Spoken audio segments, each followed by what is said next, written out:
mempresentasikan hasil diktat yang telah kami buat yang berjudul Fungsi-fungsi MSD yang didesentralisasikan. Baiklah, pemateri pertama yaitu saya sendiri. Perkenalkan, nama saya Dewi Susanti Saputri. Saya sebagai pemateri pertama. Saya akan mempresentasikan tentang fungsi MSD yang didesentralisasikan melalui manajemen berbasis sekolah. Yang pertama yaitu fungsi-fungsi manajemen. Walther dan Moh Rohman dan kawan-kawan mengemukakan ada 4 yang penting yang didesentralisasikan atau kewenangan diberikan kepada sekolah. Yang pertama yaitu kekuasaan atau disebut juga dengan power untuk mengambil keputusan. Yang kedua yaitu pengetahuan dan keterampilan, termasuk untuk mengambil keputusan yang baik dan pengelolaan secara profesional. Yang ketiga yaitu informasi yang diperlukan oleh sekolah untuk mengambil keputusan. Semula informasi dikirim ke pusat untuk mengambil keputusan di tingkat pusat. Yang keempat yaitu penghargaan atas prestasi yang harus ditanggungi masing-masing sekolah. 3. Elemen yang dianggap persyaratan yang bersifat organisasi, yaitu yang pertama panduan instruksi atau disebut juga dengan pembelajaran, seperti rumusan visi dan misi sekolah, perpaduan dari distrik yang menginformasikan pada peningkatan mutu. Selanjutnya yaitu 3 elemen yang dianggap persyaratan yang bersifat organisasi, yaitu yang pertama paduan instruksional atau disebut juga dengan pembelajaran seperti rumusan visi dan misi sekolah, panduan dari distrik yang menginformasikan pada peningkatan mutu pembelajaran. Yang kedua yaitu kepemimpinan yang mengupayakan kekelompokan pada fokus pada upaya perbaikan. Dan yang ketiga yaitu sumber daya yang mendukung pelaksanaan perubahan. Selanjutnya yaitu secara eksplisit. MPMDS tahun 2024 menyatakan fungsi-fungsi sebagai porsinya dapat digarap oleh sekolah dan rangka MPMDS. Ini meliputi 1. Yang pertama yaitu proses belajar mengajar. Yang kedua, perencanaan dan evaluasi proses sekolah. Yang ketiga, pengelolaan sekolah atau pengelolaan kurikulum. Yang keempat, pengelolaan ketenaga kerjaan. Yang kelima, pengelolaan peralatan dan perlengkapan. Yang keenam, pengelolaan keuangan. Yang ketujuh, pelayanan siswa. Dan yang kedelapan, hubungan sekolah dan masyarakat, serta pengelolaan iklim sekolah.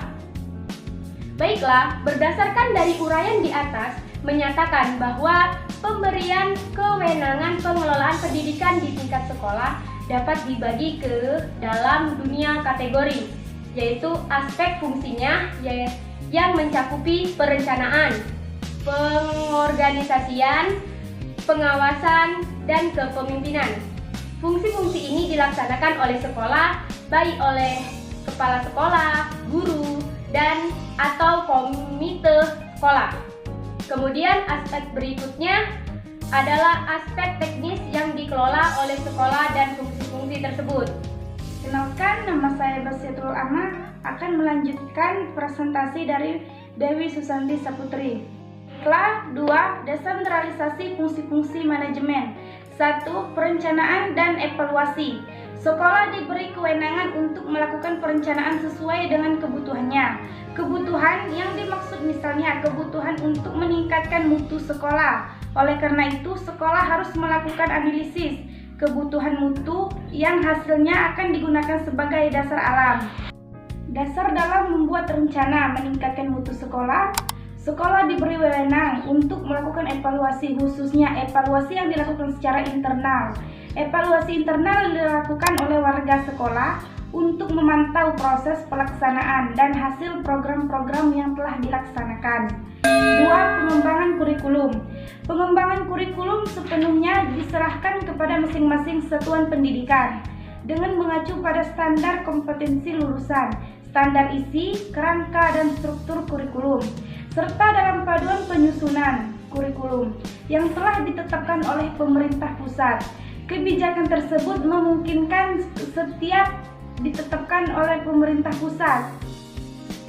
Artinya, apa yang diajarkan sekolah dibolehkan memperdalam kurikulum, boleh dipertajam dengan aplikasi yang bervariasi. Sekolah juga dibolehkan memperkaya apa yang diajarkan. Dalam pasal 35, pasal 36 dan 38 serta peraturan Mendiknas nomor 22 tahun 2006 dapat ditegaskan sebagai berikut. A. Kerangka dasar dan struktur kurikulum pendidikan dasar dan menengah disusun dan ditetapkan oleh pemerintah untuk menjaga standar nasional dalam hal isi, proses, dan kompetensi. Dalam hubungan ini, kurikulum baru yang sedang diperkenalkan memuat standar kompetensi. B. Dalam kerangka MBS, kewenangan yang diberikan kepada satuan pendidikan bersama komite untuk mengembangkan kurikulum dalam bentuk pengembangan dan penyabaran dari apa yang sudah ditetapkan secara nasional. C.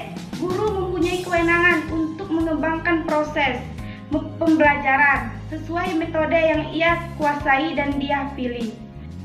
Baiklah, perkenalkan nama saya Astria Andani. Saya di sini akan melanjutkan presentasi dari saudari Basiatul Amma. Pengelolaan proses pembelajaran. Proses belajar mengajar merupakan kegiatan utama di sekolah. Sekolah diberikan kebebasan memiliki strategi, metode, dan teknik-teknik pembelajaran dan pengajaran yang paling efektif sesuai karakteristik siswa, karakteristik guru, dan kondisi nyata sumber daya yang tersedia di sekolah. Secara umum, strategi, metode, dan teknik-teknik pembelajaran dan pengajaran yang berpusat pada siswa lebih mampu memberdayakan pembelajaran siswa. Pembelajaran yang berpusat pada siswa adalah pembelajaran yang menekankan pada keaktifan belajar siswa, bukan pada keaktifan belajar guru. Desentralisasi pengelolaan melalui MBS memberikan kewenangan kepada sekolah untuk melaksanakan proses pembelajaran sesuai dengan kebutuhan dan kondisi sekolah. Di samping itu, dengan KTSP, sekolah atau guru dapat mengembangkan secara mandiri materi ajar dan kegiatan belajar yang diperlukan untuk mencapai standar dan kompetensi dasar yang telah ditetapkan, serta meningkatkan mutu sekolah sesuai dengan karakteristik sekolah masing-masing. Untuk dapat mewujudkan hal itu, sekolah harus memiliki persiapan yang matang dan memberdayakan seluruh potensi dan unsur sekolah. Dengan demikian, pembelajaran pun dapat lebih efektif untuk dapat menghasilkan peserta yang berprestasi dalam belajar. Baiklah, itulah dia presentasi yang telah kami sampaikan. Semoga bermanfaat bagi kita semua. Kami akhiri. Wassalamualaikum warahmatullahi wabarakatuh.